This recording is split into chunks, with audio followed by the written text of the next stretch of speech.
Hello and welcome to the Dungeon Masters Guildhouse. This is a weekly podcast where I, your host, Matthew Whitby, sit down with people all across the tabletop, RPG and surrounding space. And this week, I'm delighted to be joined by Jack Milton. Hello.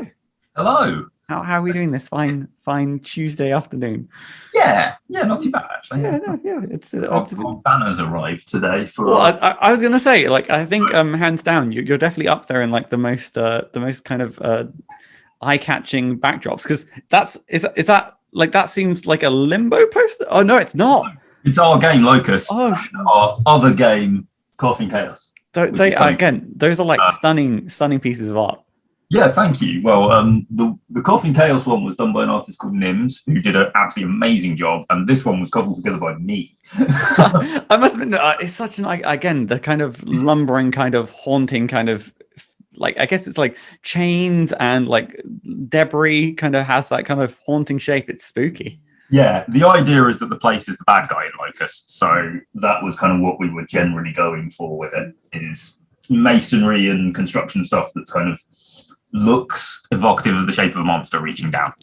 I must admit, in terms of segues of my first question of the podcast of hey, Jack, what kind of stuff did you do? I think you've kind of set me up perfectly. So why don't you talk me through of what sort of things you've been creating? Okay, yeah, cool. So these are both part of CobblePath Games, which I'm one half of.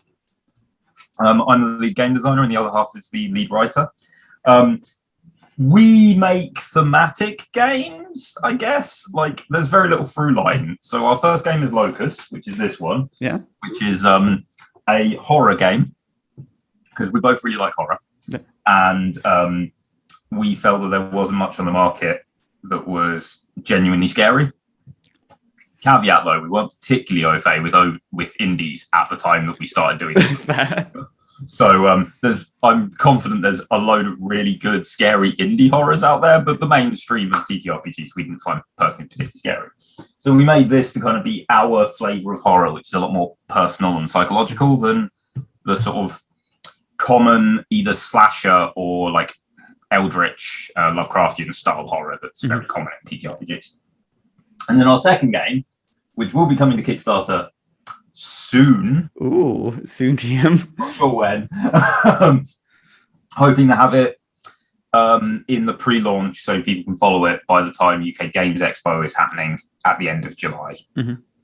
But this is a comedy game about running a cafe. So two very extremes of horror and we're now running a cafe with not much. But one thing I did want to ask. So CobblePath Game is, you mentioned that one half. Who's the other half? So that's Steph Williamson, Obscurely on Twitter.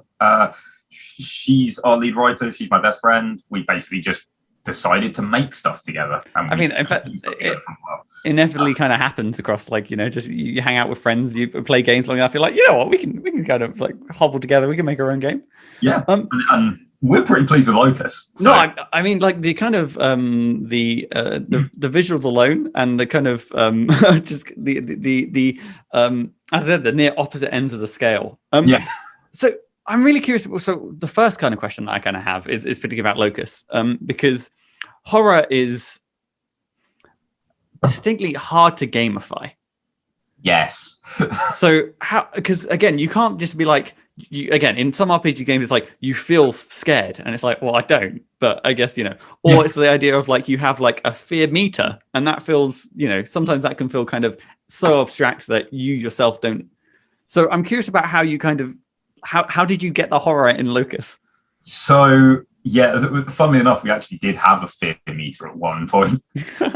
It didn't make it through the iterations. It's not in the final game, but at some point we did actually have that. But so there's a lot of different intertwining stuff, but the real core of the system is that it's built around every character has what we call a haunt, which is an event in their past that has left a mark on them.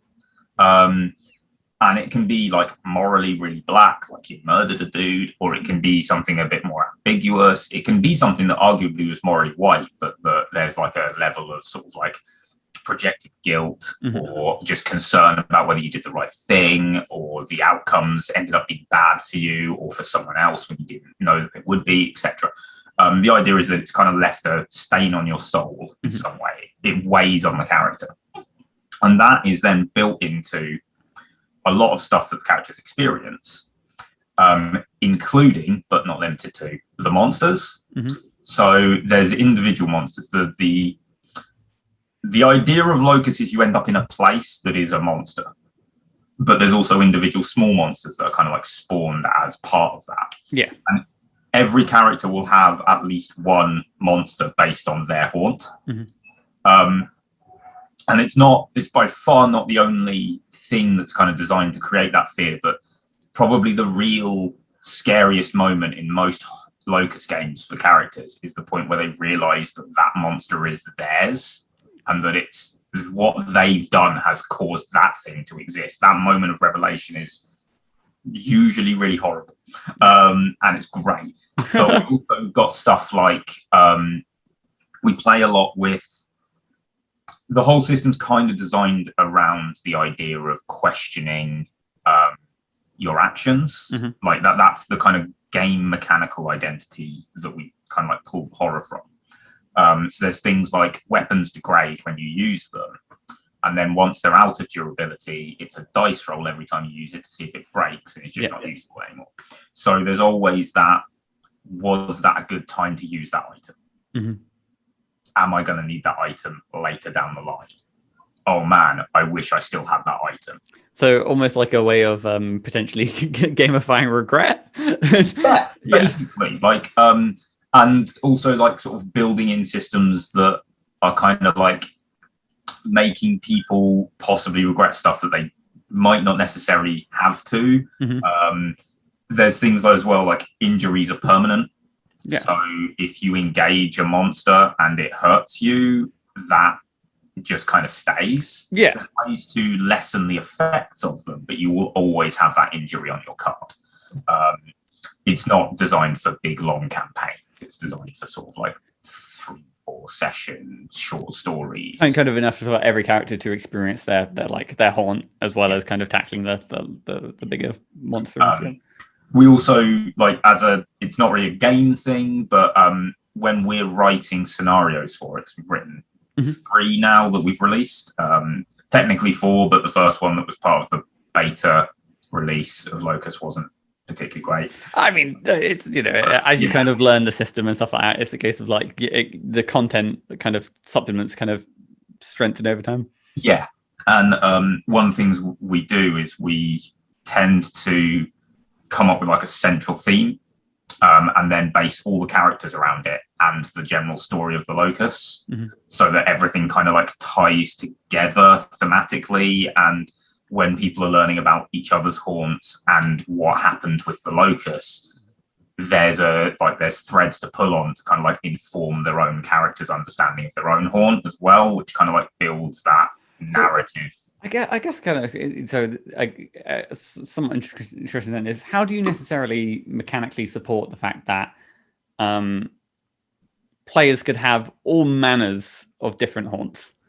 Obviously, you have the kind of overarching Locus, which again lends itself to kind of being designed, but there's a considerable amount of flexibility, I imagine. Oh yeah. So in terms of if you're running your own session and you want to have a thematic through line, there isn't really a way to force your players to make haunts that you want. When we pre-write sessions, we tend to give like character templates with haunts and monsters, mostly because otherwise, like half of the stuff that a director needs to make is kind of absent from our pre-writ content, which we didn't necessarily want to offer in the stuff that we've offered. But you could totally do a version where it's just the Locus and it's like people bring their own characters, do whatever. If you're a director, you could totally just sort of say, here's your theme. Like the theme is betrayal. Make a haunt based on betrayal. Yeah, you could do that.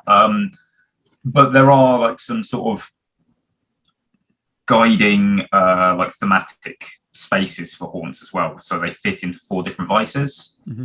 Every haunt is either, let's see if I can remember them, apathy, temptation, discord, or malice. So all of them fit into one of those 4. And I imagine there are the kind of guidelines in place to kind of facilitate each of these. Yeah, and the big thing that really affects is what is the kind of default monster suggestions. Yeah. There's a lot of thematics around each one for monsters to draw on and make your monsters with. So, sorry, now if you don't mind me asking, so obviously, I take it you were kind of creating tabletop RPG games kind of before you started with Locus and CobblePath Games. How long have you kind of been creating content? So, Locus is the first thing I've released, but I've been dabbling with and playing content since I was 20, I guess. Like, I actually started fairly late. I didn't actually get the chance to play in a tabletop RPG till I was 17, I think. Yeah. And then at uni, I got the chance to actually have like ongoing groups and play sessions. And then at uni, me and another friend started making a sort of homebrew system that was, he basically made a homebrew system based on World of Darkness, the new WOD core. And then we started working together to make it sort of better. And by that, I mean like make it infinitely more complex and like far beyond what was reasonable. And but it kind of gave me the bug, and I always wanted to make something. And one of the reasons why that never really went anywhere is, one, it was way too ambitious a project. Oh boy. But two, he wanted to make something to run at home and just like have fun with the idea of making something for himself, which is awesome. I tend to make stuff with the idea of it eventually being sellable. Not so much in the idea that I always want to make money off of my stuff, but as much as put it out there to get it in the hands of as many people as possible. Well, it's not necessarily that. It's more as a sort of like quality bar. Like, to push myself, I want to make it as though I could realistically eventually release it if I wanted to. Okay, yeah. And make it to that standard and push it to that standard. Whereas he wasn't interested in doing that. So it kind of like fell apart for obvious reasons, like massive creative differences. We're still friends, by the way. He's like one of my best friends, and we still live in the same city and stuff. But like, we just that project didn't go. Yeah. I mean, it's creative differences don't always have to end in the kind of cinematic, like, I never want to see you again, or I'm suing you for like half of sometimes it's like, oh yeah, okay, we tried to make it's cool. Yeah, we were literally living in the same house about 4 months ago. So nice. Since uni, which was like 8 years ago. So yeah, like we're good. But yeah, that was where I sort of started. Was tinkering with crazy homebrew stuff that was way too ambitious. So yeah. So then I guess so with Locus and then in particular, was there always the kind of intention to kind of cover a diverse, I guess, emotional palette, to go from like horror to, I guess, comedy kind of? Yes and no. I mean, no, really, because we never really planned what we would potentially do after we finished Locus. We decided to make Locus like 6 years ago now in a hotel bar after a convention, as most these things seem to start. And then we just sort of like pooped along with it. We got it to the point where we released it, and about 4 weeks before we actually put it on drive-through, we thought, we should have a company like release this under. Oh dear. And then that's where CobblePath Games came from. We just kind of like had to make something. So we did that, and then we did the Kickstarter for Locus, and it was successful. And we always wanted to kickstart Locus, but there was always this understanding that there was a decent chance it wouldn't come to anything. And if it didn't, it was not the end of the world, and that's all good. We still would have the system and still have it out there. So there was never really any sort of like further plan. But I think we also never saw ourselves as horror only developers. Like, so that kind of leads into like my next question, nicely then, which is like, with these games you kind of come up with, then is it that sometimes you're starting, because obviously you're the game design, do you come at it from like a mechanical standpoint first, or is it you come up with the kind of themes or like the story arc, and then you have mechanics to support it, or? It depends. Okay, so so typically I will have theme first into mechanics in that I tend to try and craft mechanics to a very specific design idea and goal. Yeah.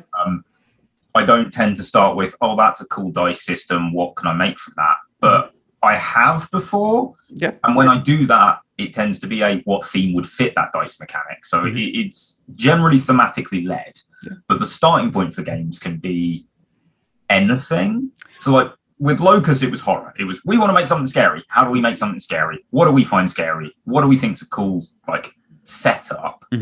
And how do we then build mechanics around that? With Coffee and Chaos, it was, maybe we should look at like I don't even remember what it was.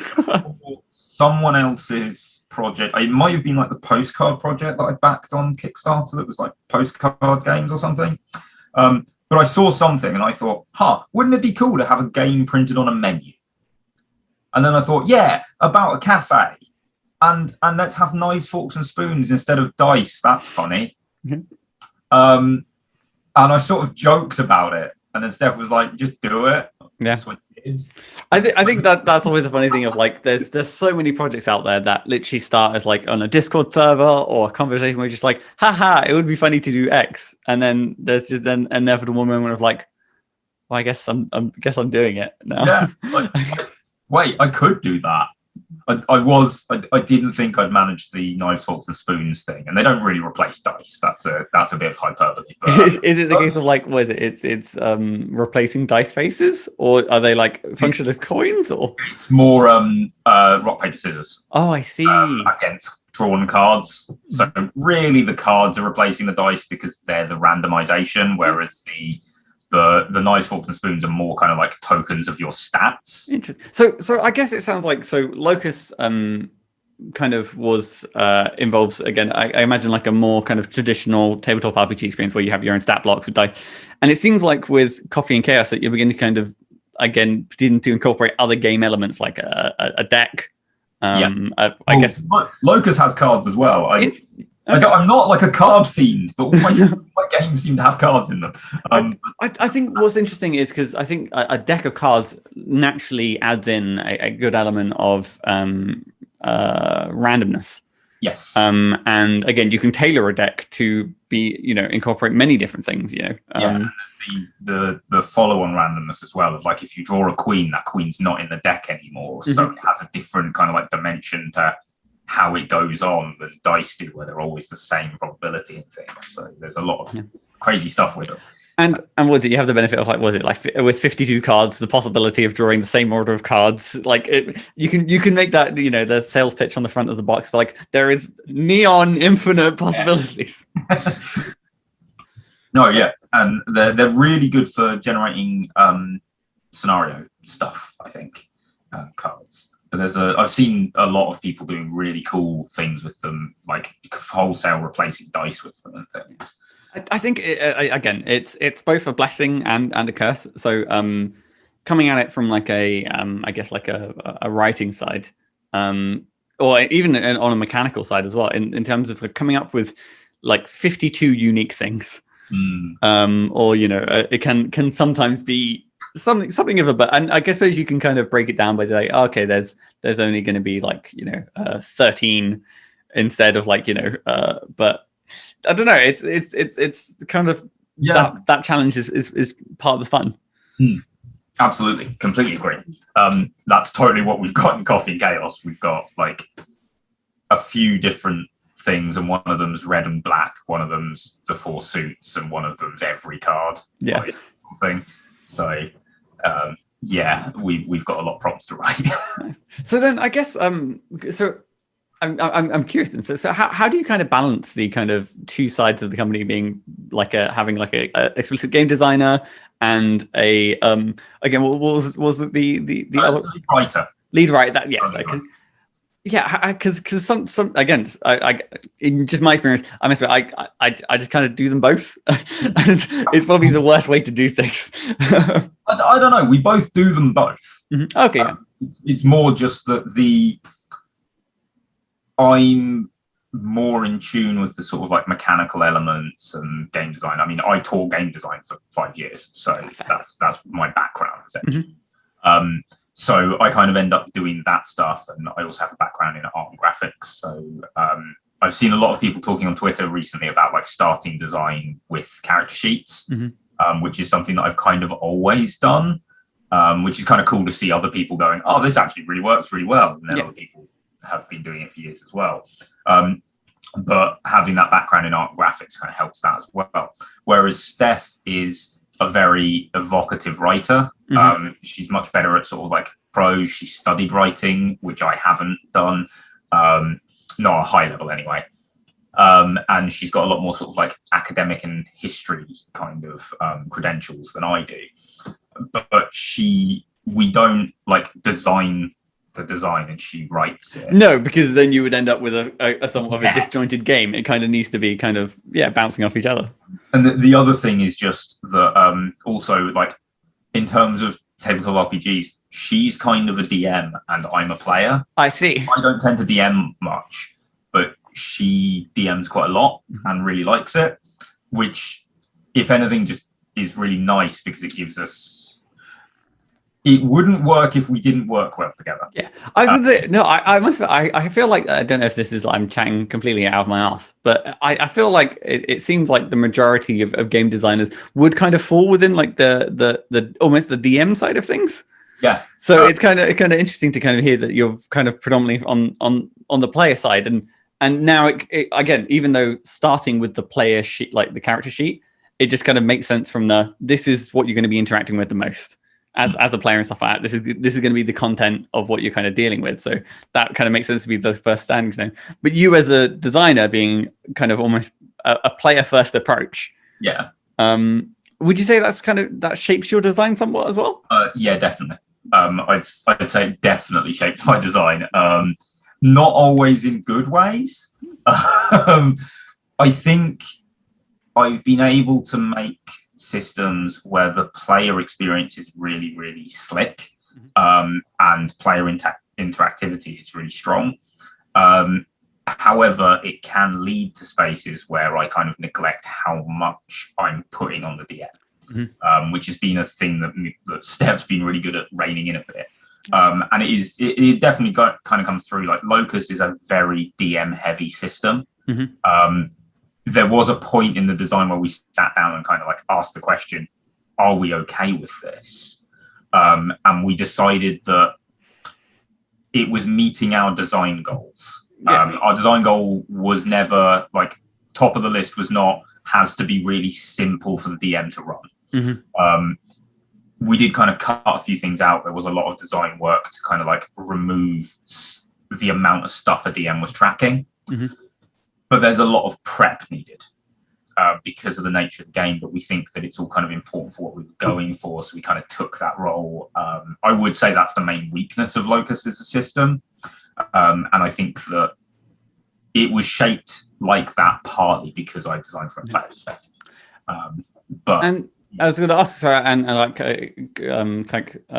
as a counterpoint to that, with Coffee and Chaos, still a DM-driven game, or it doesn't have a DM? There we go. So it's literally as far as not my problem anymore. But no, but it's kind of the interesting thing of because sometimes with tabletop RPGs and stuff like that, if you truly empower your players to kind of drive the story, it can, again, if you have a group of players, it can facilitate GM-less games.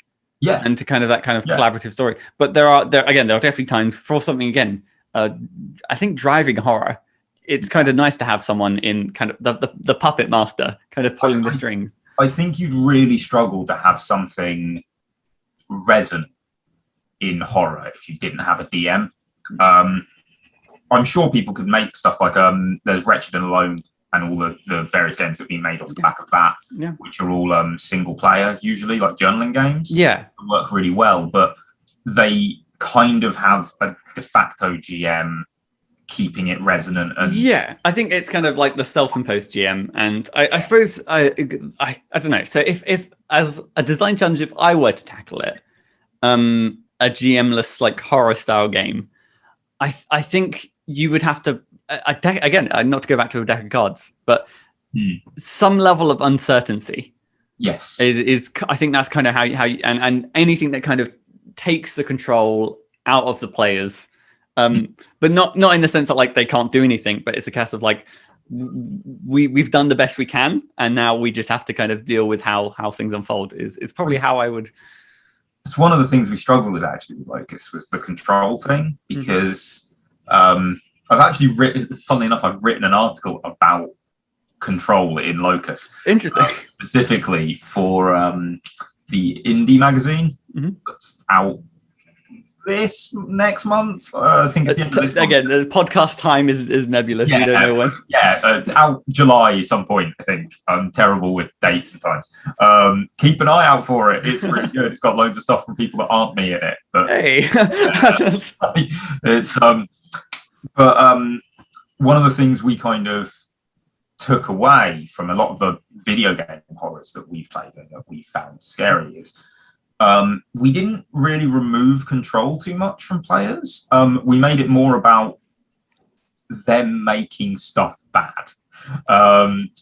Because I think, especially in tabletop and in games in particular, there's this real issue where if you start taking away too much agency, people just switch off. Yeah. Because why are they here? Like, this is a voluntary thing they're doing. Like, necessarily, it has to be voluntary. Yeah. Why would you turn up if nothing you do impacts anything? I think what's kind of interesting though is because, like, especially if you take inspiration from this is kind of the parallels or differences between tabletop RPGs and video games as a whole, is because horror video games, they lean on the trope of the player. You can't do anything. It's a case of like you may have control, but you have like an endless horde of enemies. You have a singular like juggernaut that cannot be, like, no matter what you do, and that's kind of the kind of tropes that they lean on into. And if you were to translate that one-to-one into tabletop RPG, it'd be the case of like, what can I do? It's like, well, nothing. You can run. Part of my thing is that most of those tropes that have become really overwhelmingly common in horror video games, I don't personally find scary. Like, I have not played a video game that I've found scary that's come out in like 15 years. All of the ones that I've actually found genuinely scary are like PS2 ones, where you can do stuff, you can beat enemies, you do have combat, but they've done loads of other stuff to make it work.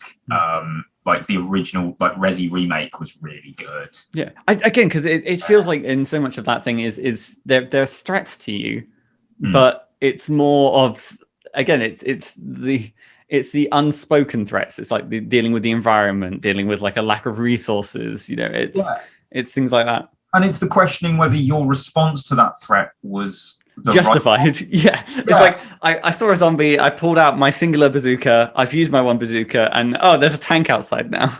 Yeah. Oh no. And that's great. Like, that's brilliant. And then you have these other ones where it's like, oh, there's no combat because not being able to fight things is scary. And it's like, yeah, but I know exactly what I'm doing every time I see a monster, which isn't scary. Like, I can't mess up. Or I can, but if I do, I immediately know I have. I'm never second guessing myself. The game outright informs me that I messed up, usually by making me redo the part of the game, which is a terrible punishment as well. But I could talk for hours about my grievances with modern horror games, but at the end of the day, it's big problem with horror is it's always subjective. So to bring it back on topic then, so your goal with Locus then was to kind of maintain a level of agency, but just make it so that the choices the players make have impact, but have potential consequences on just being a drain on resources. Yeah, absolutely. That's why health isn't really restorable. It's little things as well. Like, we made the attributes really meaningful in the way the dice roll works. So it's not a game where the difference between having a minimum and a maximum in your stat is kind of arguably negligible. You can always succeed on the dice, sort of thing. You can always succeed on the dice, but if you've got stats are inversed, so higher is bad. Yeah. If you've got a maximum in a stat and you're rolling a hard roll, the chances of you succeeding it are really low, which is supposed to kind of be a thing of even your choices in character creation from a meta level as a player, the character you chose to play will impact what you are able to do in the game. And that's supposed to kind of create that sense as well. I mean, we don't really want people going, oh, should I have played this character? Or I wish I didn't want to play this character. We just kind of want to create that kind of element, like that sort of atmosphere, I guess. But then also, I suppose, in the nature of like a shorter stint campaign style things, kind of lend themselves to like, well, I guess maybe I've learned something in at least the character creation process this time that maybe I should be, you know, not a jack of all trades, master of none sort of thing. Yeah, and I mean, arguably, unfortunately, one of the mechanical weaknesses of the game is that if you stat a character as 3 in everything, it's 1 to 5. That's probably the best character you can make. Oh, fair, yeah. Really boring. Yeah. Don't do it. Like we say in the book, don't do that. It's really bland. You won't have any fun. It's far more fun if you know things your character is really good at and they're really bad at. And you have to kind of like deal with. I mean, that's something that sometimes is hard for like players to necessarily understand. But weaknesses can be fun. Yeah, absolutely. Yeah. And I think it's important in a game like Locus, where it's about horror. And, you know, necessarily it's a horror thing. And one of the things with horror is people have to buy into it. They've got to accept that they're playing a horror game and they've got to be up for playing a horror game. No amount of design is ever really gonna split that veil. Yeah. Like, you've always got to accept that you're walking through that veil and you're happy to. Which is also important for comfort for a number of reasons, and safety. But at the end of the day, if somebody wants to go in and try and power game Locus, well, they probably can, and they probably will have a crap time, and so will everyone else. And the system won't really hold up to it because it's not designed to accommodate that. Yeah. It's not a game about winning. It's not a game about being the strongest in a power fantasy. It's nothing wrong with those. No, but it's just a sort of that kind of all the players kind of need to have like a kind of a mutual investment, and yeah. No, I think. Sorry. No. Please go ahead. Well, I think that something that is missing in a lot of the mainstream. The more mainstream sort of conversations about TTRPGs is an understanding of the experience an RPG is made to create. I think a lot of, like, you see it a lot in indies where they understand that I made this game for this experience. This is what it's supposed to do. Play it for this.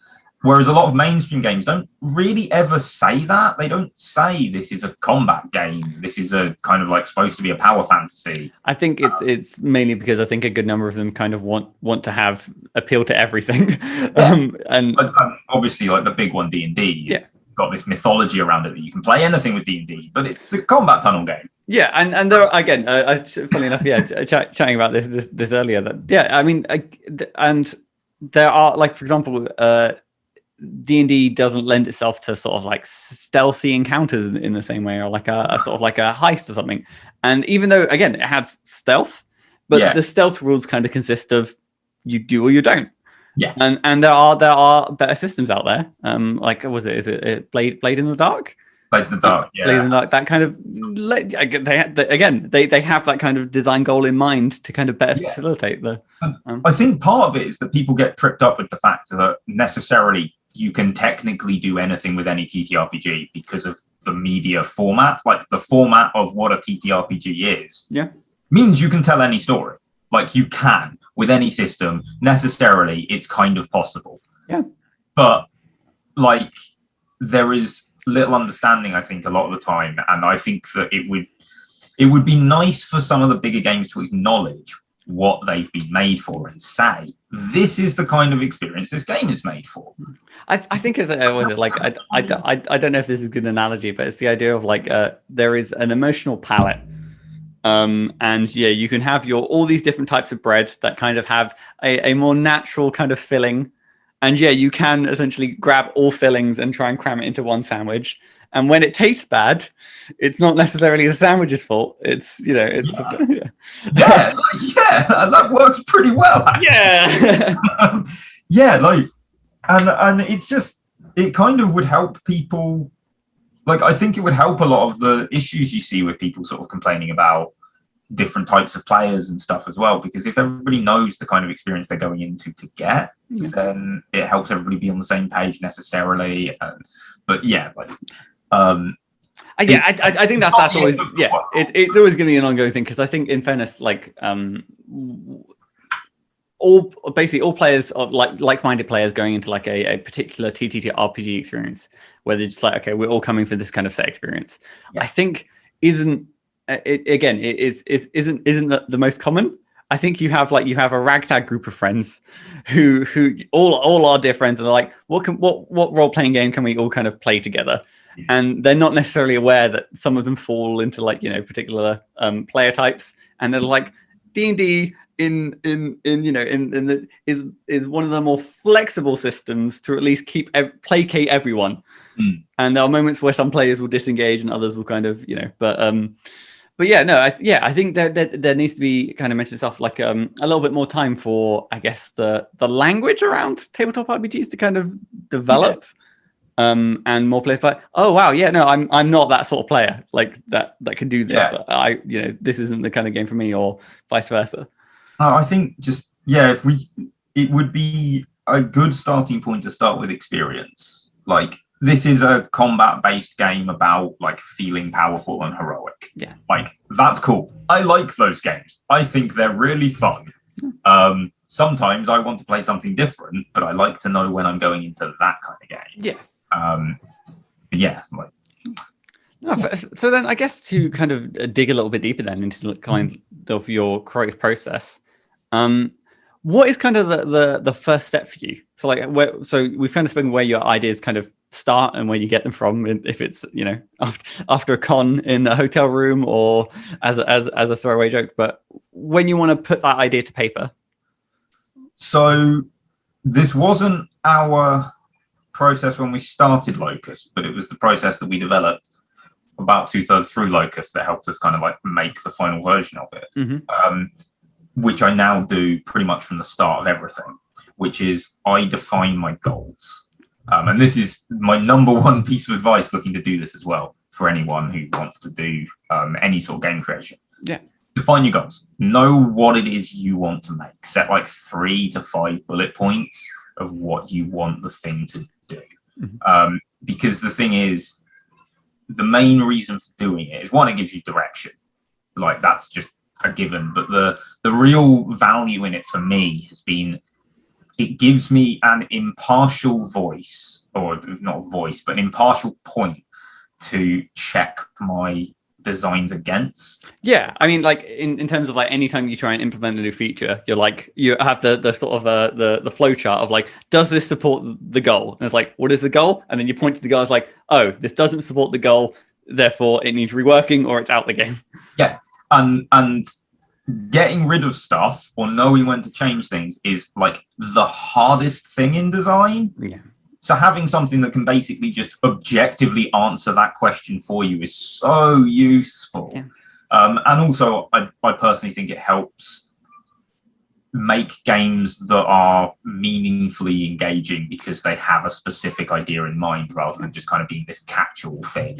And again, it combats feature bloat, which again, it can't help. Sometimes, like, through the process of design, you get excited and you come up with ideas that kind of stem on ideas, and you kind of need these not reality checks, but essentially, just the occasional be like, hey, is this are we still on the same thread here, or are we? And it's just incredibly useful, incredibly like potent, and as you say, like it combats feature bloat, which, to be fair, you could have the goal of packed with different features, in which case it won't combat your feature bloat, but obviously you want that. Probably not bloat, but you want lots. I'm trying to imagine like where your goal is like to accomplish feature bloat. I think that's like a recursive function where you just never stop making it. It's like the idea of like, should I add this feature? Oh, it adds to my goals. And brilliant. Yes, I do. 75 years down the line, I'm still not done. The other thing is don't be afraid to change the goals. Like partway through a project, you can go, actually, our vision for this has changed, or we've come up with a slightly better idea for what we want to create, or this idea we came up with is strong enough that we think this is more important than goal number 3. So we're going to change goal number 3. That's doable. It's just important about having those goals there that the whole team, if you've got a team, are agreeing with and you can measure stuff against. And I suppose it is, I guess, kind of the benefit of having, I guess, a large scale, like major goal, an overarching goal for the whole, and again, breaking those down into smaller goals that can freely kind of, because I think if you're changing the main goal every so often, then it's case but then, so interesting then, so kind of building from that, what would you say then, as you're going through the process, is your favorite part of each individual project, and then vice versa, what's your least favorite part? So favorite part is definitely the early mechanical design bit for me. I really like the whole the challenge, the design challenge of going, how do I systemize this concept? How do I best create the experience that does that creates what our concept wants to be? So I'm curious, like, when it comes to this, how often are you trying to kind of look around at other systems for inspiration? Or is it most often you're trying your best to kind of start from a blank slate sort of thing? So I try to start from a blank slate.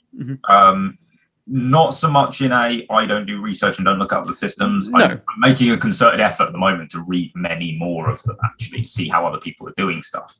But I try not to go, I'm making this game, so it totally needs to be this thing. I try to work from the idea of, like, thematically, I'm trying to create this experience. So what do I think would fit that? And building from there.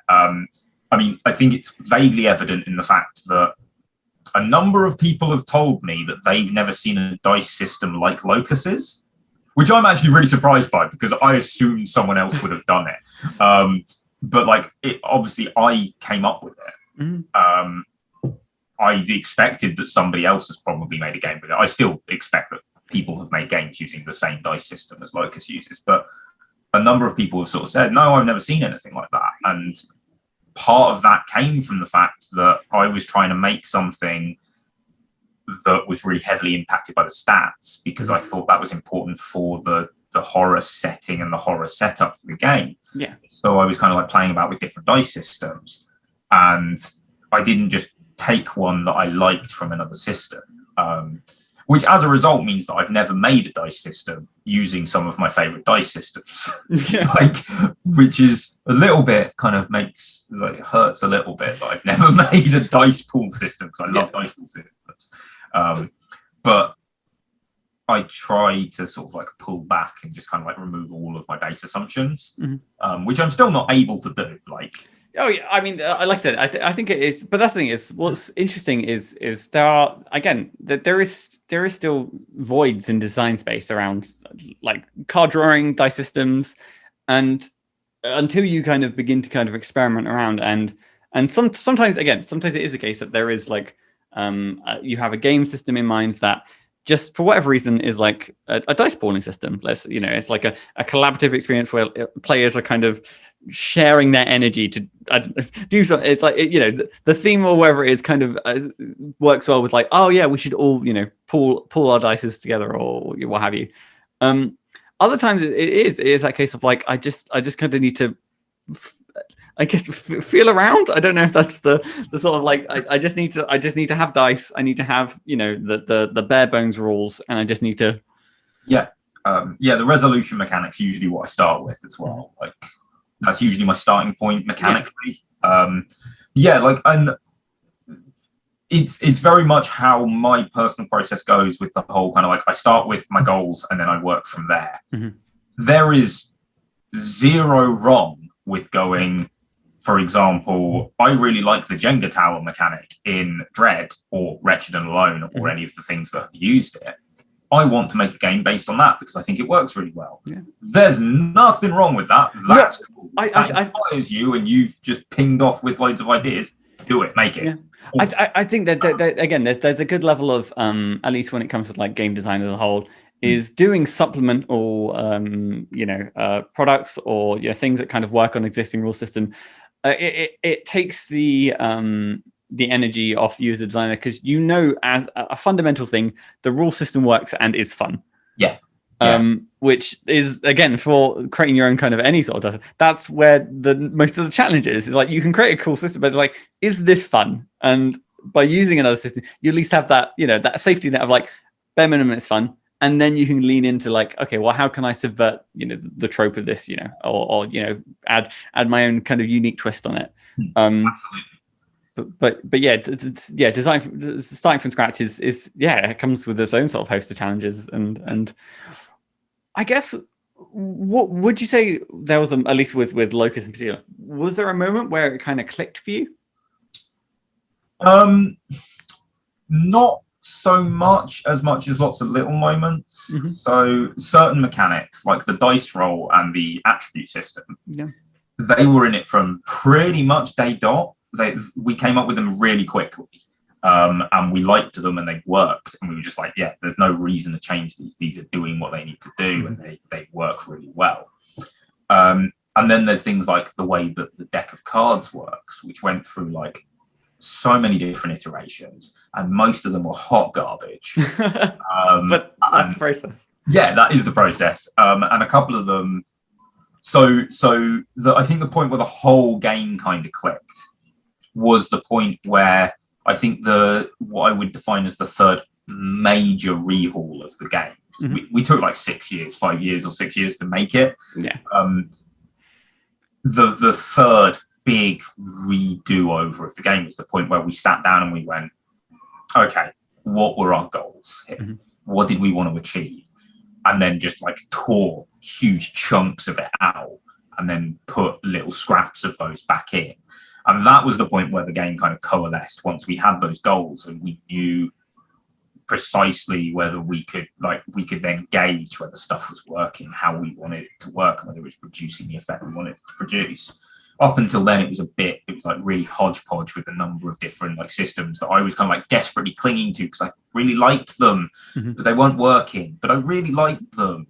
But I guess it's always a case of like those can sometimes they just go in the design toolbox for like a to be revisited at like a more applicable or suitable time. Yeah, in a different game where they might fit, and that's absolutely what they've done.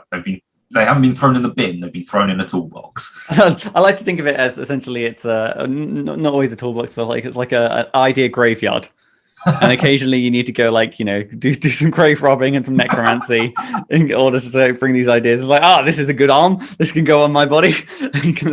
Get your game design necromancy on. Let's go. Yeah. Oh, dude, it's So you kind of mentioned it on like some of the lessons that you would kind of pass on about like having the core goal from the set go. Is there any kind of lesson that maybe you wish you learned kind of sooner in the process of just being a tabletop RPG designer? Honestly, it's the core goal thing. I wish we'd have done that. I mean, I wish we'd have done that earlier in Locus. I don't think it necessarily would have had the same impact. We wouldn't have done the Kickstarter at the same time. Things wouldn't have gone the way they did. So, that's absolutely a lesson that would have changed a lot mm-hmm. if we'd known it earlier. Otherwise, I think one thing that I have learned fairly recently, much to my dismay, is the vibrancy of the indie RPG community. The fact that really until sort of like 2020 and the lockdowns and stuff, and I got on Twitter because I quit my job as a teacher, and then everything happened. As it is one to do. Yes. But getting on there, it was like suddenly, there are loads of people making RPGs. There are tons of these things out there. There are ones that are tiny. There are ones that are huge. Like, I kind of, up till that point, had this really weird, utterly incorrect notion that RPGs were D&D, Cyberpunk, and then a load of older ones that were made in the 80s, which Cyberpunk kind of is, but people still play it. And new version coming out or has come out. I have lost track of that. But like it was like D&D, and then the things that Paizo makes, and then your indie sphere is basically just Evil Hat and Fate and people making Fate supplements. Yeah. And that was it. Like, nobody else was in the market. It's a really small market. Nobody was doing anything. And now I'm like, wow, I couldn't be more wrong about that. And as a designer, there's a thing of like, seriously, check out what other people are making, because so much of it is awesome. Yeah. And there's like whole types of games I didn't know about. Like, I have only just really learned about journaling games being a thing. Mm-hmm. Like, I wouldn't have been surprised if you told me they were a thing 2 years ago, but I had zero understanding of how they worked and what they were. Anytime I heard, when I first heard about journaling games, it just sounds like the nth degree of those sort of old adventure books. Yeah, because some of them were the case of like, well, you kind of have to like make notes and kind of keep track of things, but it's like a case of like, oh no, you're keeping a track now, you're journaling things. Yeah, and I think they're really cool. And like, about 2 years ago, I wouldn't have made a game like Coffee and Chaos, because the concept of like DMless games was something I was familiar with, but wouldn't have really considered because I wasn't familiar enough with them from a design point of view, and I hadn't seen enough of them, and I wasn't aware that people wanted them and things like that. Like, so yeah, like that was something that I learned. So I'm gonna flip around the order of my questions somewhat, just because we've started talking about like the tabletop community in particular. But would you say that, like, so have you kind of had that, I guess, almost dawning realization that like, oh snap, there's a lot of people here suddenly, and it turns out it's incredibly vibrant. Who are some of the people like in the like surrounding community that like particularly kind of inspire you? So, well, I could basically go most of my Twitter follow list, but I picked out one who I think has had a fairly sort of like genuine impact on sort of like the kind of things, like essentially on the size of my toolbox, I guess, the size of my graveyard. Which is the toolbox graveyard, you know, sometimes there's synonyms. Same things, right? That's concerning. They shouldn't be. No, it's fine. Yeah. So that's Starshine, Starshine Scribbles or Starshine Scrib. They are a indie TTRPG designer. They're shockingly prolific. I swear, like it feels like every few days. I'm pretty sure it's not, but it feels like every few days I've got a new sort of like announcement on itch that they've released a new game. Yeah. But they tend to make small, super thematic, often one player or like DMless games, and I'm yet to see one that doesn't have a title that makes me either laugh or like go ooh. Often laugh. Yeah. I mean, you get a lot of mileage out of a pun. I think that's if there's anything to take away from the tabletop RPG community, is that they love us. They love us a good pun. So one game that's relatively recent in their repertoire, I believe, which I haven't had the chance to actually play or have a look at yet, was this game takes place in a Mega Mart parking lot. I think that was the title. It's pretty much that. It does what it says on the tin. That to me is hilarious. I just think that's really funny. And there's a lot of that sort of humor in their games, and there's also just the fact that the scale of the games, and there's a lot of visual use of cards to like sort of lay out in certain formats to represent parts of the game and things, which I think is really interesting and clever. And yeah, I genuinely don't think I would have made Coffee and Chaos the way it's shaped out without having come across Starshine and some of their games. It's interesting because I think there is a good amount of like focusing to be like, okay, I want to make a 1-page tabletop RPG or like a 2-page tabletop RPG. It's such an kind of interesting challenge in terms of scope, because then to go back to you talking about like a goal, you really do have to distill it down to like what again, I could only fit like maybe even like 3 mechanics on these pages. How do I make sure they utilize targeting this goal in the kind of the best way possible? Yeah, absolutely.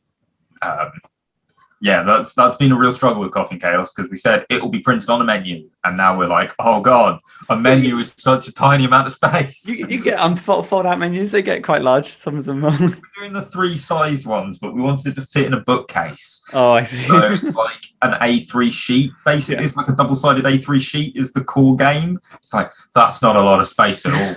And 2 sides of it are taken up by the cover artwork. Yeah. So it's like, oh no. So, to kind of, I guess, pivot slightly then to I guess wrap up your creative process in a nice kind of bow. What would you say is one of the design choices that you've made across any of the games that you made that you've kind of been, I guess, particularly proud of? So I think I'm really pleased with how items work in Locus. Actually, the kind of the degradability of them.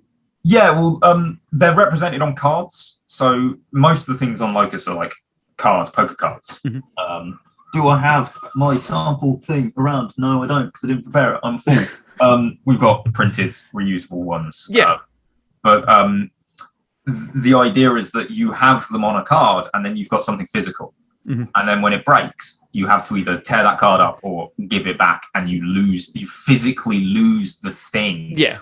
I'm really pleased with, but I'm also pleased with the way they function as items. So all they do is they just make things a step easier if you're using them to improve a roll. That's all they do. That's all any item does. Weapons technically allow you to attack monsters, because we have a rule that you can't attack monsters without a weapon or an item. And weapons basically don't get a penalty, whereas normal items would get a penalty. I think what's kind of interesting about it is the idea of like permanence. And I do have huge respect for the games that like supply things with the intention of them being destroyed. Yeah, it fundamentally goes against who I am as a person. Like if I buy something, I'm not, but I appreciate it. Well, yeah, like the reusable cards we've got are not designed to be torn in half. To be wiped clean. but yeah, like the core idea of them is you always know what an item does. If you've got an axe, it will make things a step easier if you can use an axe to make it easier for yourself. Like the axe is not going to make writing a letter easier, but it'll make opening that door easier. Yeah. Like, and that's just really simple and really easy to understand. And it also means that they can be made really easily on the fly, which was kind of part of the point, was the idea that a director can kind of just like draw up an item card in about 10 seconds and then hand it to a player if they find one. Which, yeah, I'm really pleased with. And I'm really pleased with the fact as well that when we went to finish writing the system up, we developed we had a sensitivity reader, which was Sarah, who did the combat wheelchair. I don't know if you're aware of that, but she was absolutely amazing. But one of the things that we could do, which was inspired by the combat wheelchair to an extent, is that we've now got rulings in there that basically say if an item is an accessibility item, it doesn't break in the same way. So if you've got a walking stick, you can make it an item if you want. You don't have to. You can just have a walking stick as a character. Yeah. But if you've got a walking stick, you can have it as an item, and you can use it to help you achieve things and make rolls easier. And it will degrade, and then it will break. And then when it breaks, you still have a walking stick to allow your character to operate at the same like level as any other character who wouldn't need one to walk around with. But you can't use it to make rolls better anymore. Yeah, I think the kind of the added benefit that sensitivity readers bring to projects is again, it's invaluable. Like they're worth their weight in gold, and they allow you to kind of, well, again, it's particularly with games with smaller team sizes. It's just a fresh perspective on things that you wouldn't have otherwise, and it's kind of, yeah, because I can envision a way in which you think, okay, yeah, I have a character with a walking stick. I feel the need to use it in a thing, and the game master thinking, well, okay, well, you're using it, and by the rules of the game, it should degrade, but then does this? Yeah, it's kind of your character is at a massive handicap. Exactly. A non-rules reason, because not a rules reason. So, no. So yeah, like just we were able to just bake that into the system, and I was really pleased with the fact that the item system accommodated that so easily.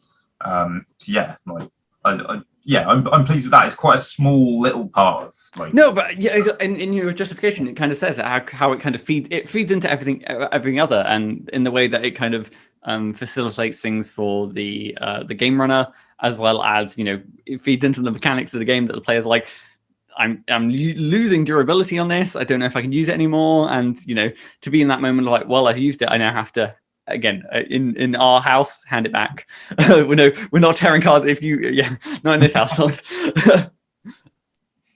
No, that's awesome. And then hot damn. Sorry, I did the thing where I my eyes glanced at the time, and Jack, we've done it. It's tragic. But in fairness, tragic. I'll accept that. Any other like a positive rate of like, yes, thank God. So yeah, right now the podcast has 100% survivability rate, and I hope for that to change. But no, again, yeah, thank you so much for taking some time out your day to chat. It's been kind of super insightful, and it sounds like Coffee and Chaos again, when it goes live on Kickstarter, it's got a kind of exciting time ahead. Do you have the sort of like Kickstarter preview link up yet? Oh, I wish. No, not yet. Yeah. People can go to www.cobblepathgames.co.uk and we've got a mailing list. Nice. And as always, there'll be a link to the description of that I invite everyone to kind of check out. But I guess more prominently, other than Coffees and Chaos, is there anything else that you're currently working on? And if so, where can people hear about them? So the mailing list is where you want to go to hear about the really big news. We don't do lots and lots of announcements on the mailing list. We try to keep it fairly low in volume of mails out to people. But otherwise, follow us on Twitter at CobblePath, or myself, which is currently at T Crusading, but it's probably going to be something different soon. So at CobblePath's the one to follow. Like I said, depending on which time and space this podcast emerges from, like the time capsule in 7 years from time, there'll be the appropriate Twitter handle on screen. Yeah, CobblePath isn't going to change. So at CobblePath is the Twitter one. That's sort of the easiest way to follow us, I think. But if you sign up to the mailing list, you'll get all the big news. We are working on some stuff behind the scenes at the moment. The big one is we're finishing up a lot of the Kickstarter-based stuff for Locus. Nice. Coffee and Chaos is coming to Kickstarter soon, as I've said. And we are going to be at UK Games Expo at the end of next month as well. We're hoping to have some physical copies of Locus to sell. We'll see. It depends on how quickly the printing turnaround is. Yeah. And we can get it sent to our Kickstarter backers first, because we don't want to be selling it. Priorities is about That's not cool. We're not going to do that. We do have a super secret project, and by super secret I mean there's barely anything being done on it because I'm not allowed to. Steph will squirt me with a squirt bottle because we've got to finish the other stuff first. But we're working on a racing game, a sci-fi racing game. We're not sure whether that's going to be the next thing we do, because depends on sort of our funds and how the Coffee and Chaos thing does. We also are looking at potentially doing like some story compendiums for Locus. We'd like to get some designers from around the world. Interesting, and kind of build up like a almost like an adventure book of sorts. Yeah, basically. We have some different ideas for what we could do, but one thing we really want to do is get designers and voices from around the world to write things for Locus, to see different cultural and takes on it, and just see what other people want to make out of it, which I think would be really, really cool. So that's something that may be on the horizon as well. Wow, that's a lot of exciting stuff. Yeah, hopefully, fingers crossed. And again, because time is nebulous, it may be already out. Who knows? But no, honestly, Jack, thank you so much for taking some time. Thank you so much for having me. It's been an absolute giggle. I've been Matthew Whitby. You can find me at Whitby Writes. I have maybe some stuff coming out. I don't know. Again, time is nebulous. That's gonna be my catch. That's the catchphrase of this episode. Is time is nebulous. But I do have something to ask. And it's my favorite question of every given podcast. And it's Jack. How do you end a podcast? So short answer, no idea. Oh, okay. long answer. I was on one the other day actually. I had a really good ending thing where it wasn't a podcast actually. It was it was a podcast and a YouTube show, I guess. Where the ending was we ramble until one of us says something awkward and then the stream ends. Wow. That was really amusing, but it was like about 5 minutes of desperately trying to think of anything awkward to say. Yeah, that's a doozy. I don't know if awkward comes naturally to me. I'm normally quite a smooth talker. British. It's like we tend to. I think culturally we naturally avoid it. Yeah. Plague. Here's the thing though, I think like we naturally avoid it, but I think there is a level of awkwardness that's just ingrained, that just happens naturally. But unfortunately that means that it kind of flies under the radar a little bit. That's true. I don't know, I feel like to the outside listener, just two British people nattering about how them talking could be awkward or maybe not perceived as awkward is in itself maybe awkward, and that's the paradox we now find ourselves in. Yeah, this may have been an incredibly awkward 3 minutes for those people listening. Yeah. Who knows? Yeah. Goodbye.